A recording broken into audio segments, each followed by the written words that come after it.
রাশিয়ার রাজধানী মস্কো থেকে ৫,০০০ কিলোমিটার দূরে বরফে আচ্ছাদিত একটি গ্রাম রয়েছে যার নাম ইয়াকুটস্ক। এটি পৃথিবীর সবচেয়ে ঠান্ডা স্থানগুলোর মধ্যে একটি হিসেবে পরিচিত। এখানে বছরের প্রায় ৯ মাস ধরে শীতকাল অব্যাহত থাকে। এখানকার শীত এমনভাবে অনুভূত হয় যেন আপনি একটি ডিপ ফ্রিজারে বসবাস করছেন। এই তীব্র শীতের মধ্যে জীবনযাপন করা অত্যন্ত কঠিন এবং চ্যালেঞ্জিং। ইয়াকুটস্কে তীব্র ঠান্ডার কারণে এখানকার বাসিন্দাদের বিভিন্ন ধরনের প্রস্তুতি গ্রহণ করতে হয়।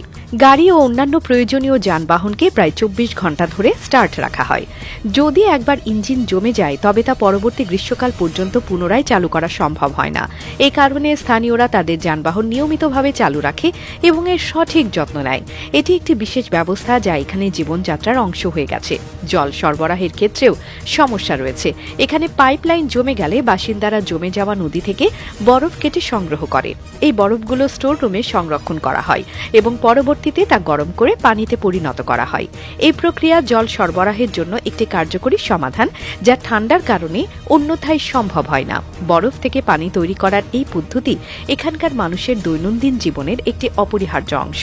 খাদ্য প্রস্তুতির জন্য এখানকার বাসিন্দাদের প্রচুর পরিমাণ কাঠ ও পশুদের চামড়া স্টক রাখতে হয়।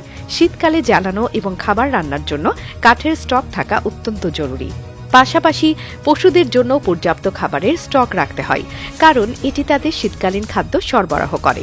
এই প্রয়োজনীয় প্রস্তুতির মাধ্যমে এখানকার বাসিন্দারা কঠিন শীতকালে তাদের জীবনযাত্রা পরিচালনা করতে সক্ষম হন। ইয়াকুটস্কের লোকেরা মূলত আশেপাশের সোনার খনিগুলোতে কাজ করে জীবিকা অর্জন করে। সোনার খনিগুলো এখানকার মানুষের জন্য একটি প্রধান কর্মসংস্থার উৎস। যদিও এই এলাকায় কর্মসংস্থান পাওয়া কঠিন, সোনার খনিগুলো স্থানীয়দের জন্য কাজের সুযোগ প্রদান করে। সরকারও এখানকার বাসিন্দাদের প্রতি মাসে বিশেষ প্রণোদনা মজুরি প্রদান করে, যা তাদের জীবনযাত্রাকে কিছুটা সহজ করে। এই প্রণোদনা মজুরি তাদের দৈনন্দিন জীবনের ব্যয় কমাতে সহায়তা করে এবং তাদের জন্য একটি গুরুত্বপূর্ণ সহায়ক ভূমিকা পালন করে। রাশিয়ার সরকার তাদের নিজস্ব জ্বালানি সম্পদের কারণে ইয়াকুটস্কের বাসিন্দাদের ডিজেল ও পেট্রোলের উপর ছাড় প্রদান করে। এই সুবিধার মাধ্যমে স্থানীয়রা তাদের যানবাহনের খরচ কিছুটা কমাতে সক্ষম হয়। জ্বালানি খরচ কমানো তাদের দৈনন্দিন জীবনে একটি গুরুত্বপূর্ণ সহায়ক হিসেবে কাজ করে। সব মিলিয়ে ইয়াকুটস্ক একটি বিশেষ স্থান যেখানে জীবনের চ্যালেঞ্জগুলো অত্যন্ত তীব্র। ঠান্ডার কারণে জীবনযাত্রা কঠিন হয়ে ওঠে, তবে এখানকার মানুষের সাহসিকতা এবং সহনশীলতা সত্যিই প্রশংসনীয়।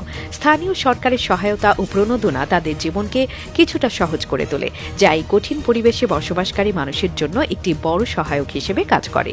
ইয়াকুটস্কের মানুষের জীবনযাত্রার দৃঢ়তা ও প্রতিরোধ ক্ষমতা তাদের এই চ্যালেঞ্জিং পরিবেশে বসবাসের জন্য অনুপ্রেরণা প্রদান করে।